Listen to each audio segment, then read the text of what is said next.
We have a major problem, and no one is talking about it due to other major world news stories occurring at the present. Currently, in Ethiopia, around 10,000 people are at risk of a potential magma intrusion, imminent volcanic eruption due to the emergence of a dike into presumably shallow depths between the coordinates marked on screen.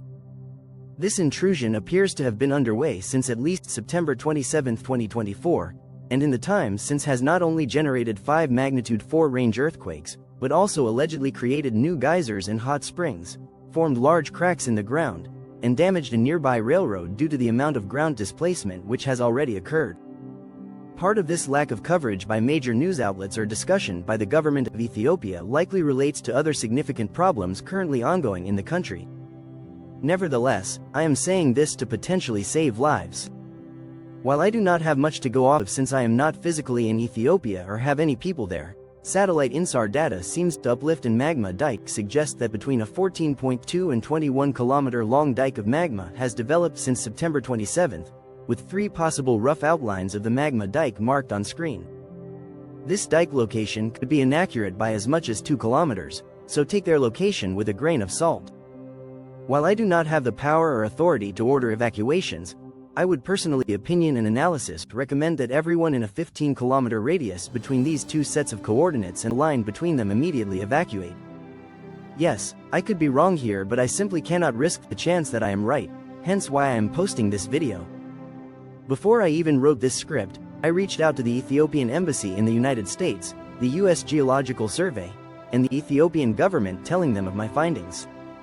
I do not believe the current intrusion to be related to the nearby Fentale or Dufan volcanoes, although due to the theoretically possible link with these systems, I have personally marked them as an alert of yellow when in reality their official alert levels are still green.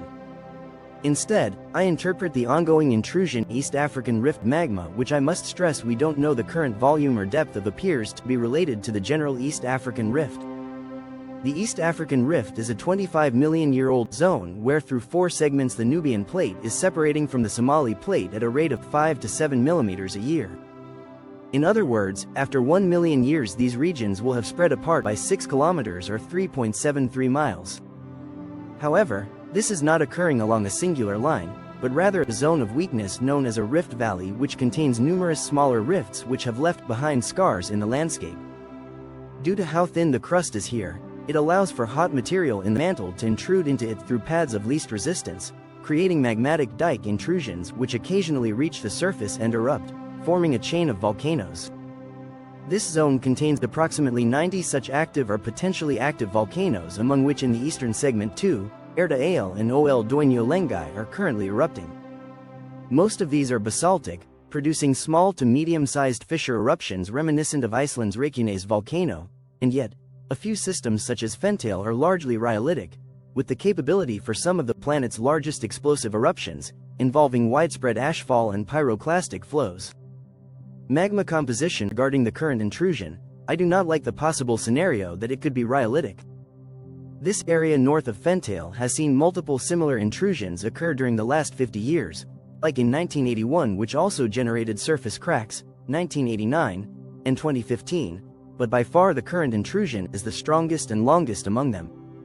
And, while 3 prior dikes failed to reach the surface and produce an eruption, the 2015 dike was studied in detail and found the following.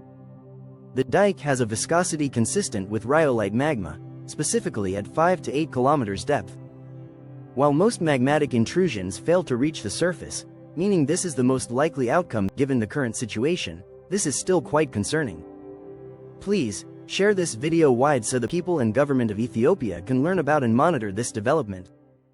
Stay safe everyone.